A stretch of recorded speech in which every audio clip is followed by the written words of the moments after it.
Okay, so hello everyone, my name is Shady. I'm a PhD student at Tel Aviv University. I am presenting our work from CVPR 2020 about the correction filter for single image super resolution. The problem of single image super resolution can be defined in the following form using the following observation model. So we have the latent high resolution image X.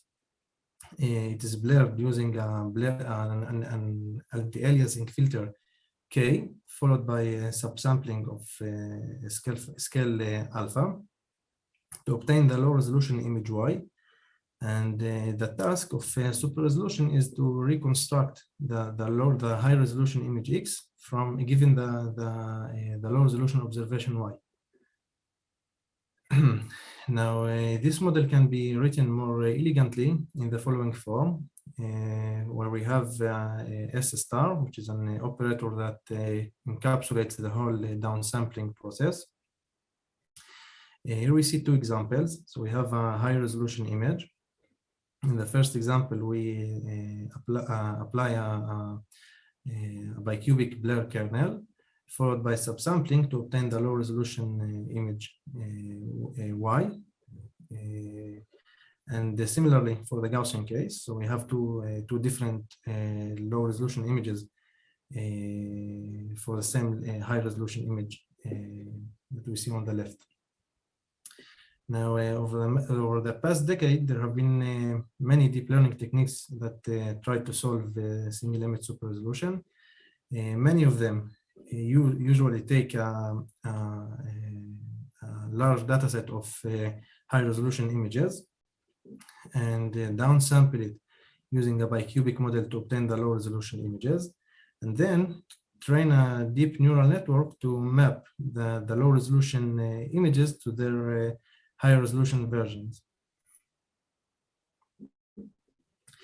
Here we see an example. So we have a low resolution bicubic image that we apply DBPN, a neural network that was trained on a bicubic model, and we see that the result is very good. But if we examine this network on a low resolution Gaussian image, we see that the results degrade significantly. In this work, we propose a correction filter that takes the low resolution image sampled with an arbitrary kernel and corrected such that it mimics a low resolution bicubic image. We do so using the following sampling and reconstruction system, which is taken from the generalized sampling theory. So we have X is sampled using K with a scale factor of alpha, and corrected using the filter H, and it is reconstructed using a bicubic upsampling, which leads us to the following theorem. So if we assume that X has the following satisfies the following property, which states that X can be reconstructed using from its low resolution bicubic image using the following operator, and let Y be defined as before, and X hat is the reconstruction defined in this scheme, and if this assumption holds, then we have a perfect reconstruction for the following H, which is given in filter form using this expression. Now in practice, we replace the bicubic upsampling using the super resolution network that was trained on a bicubic kernel, and modify H accordingly.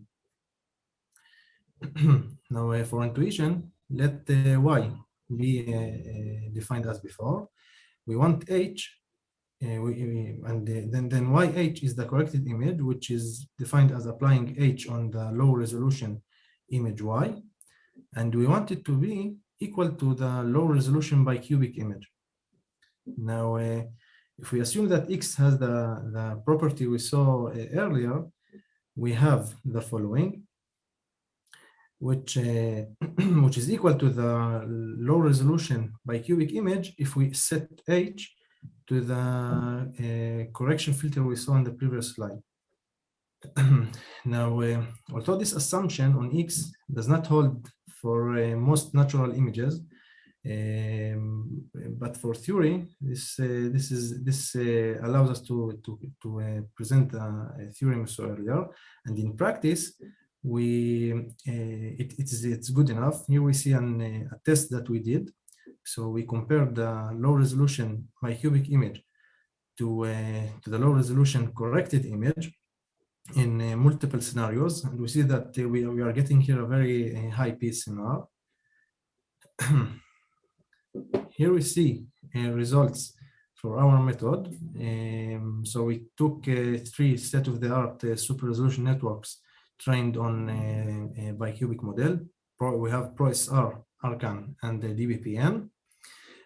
We see that their results are very poor when evaluated on a Gaussian model.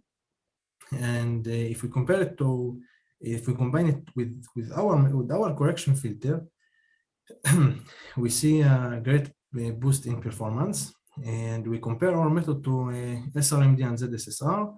Both take the downsampling kernel as an input. Here we see the results in for scale factor of 4. You see the significant improvement that is achieved when applying the correction filter. And remember that here we do not do any additional training. We only modify the input of the network. Here we see the results in numbers on set 14. We see in some cases an improvement of almost 7 dB. Here we see the results on BSD 100. Now, in many cases, the sampling kernel K is unknown, and therefore we cannot find H, or the correction filter H, explicitly.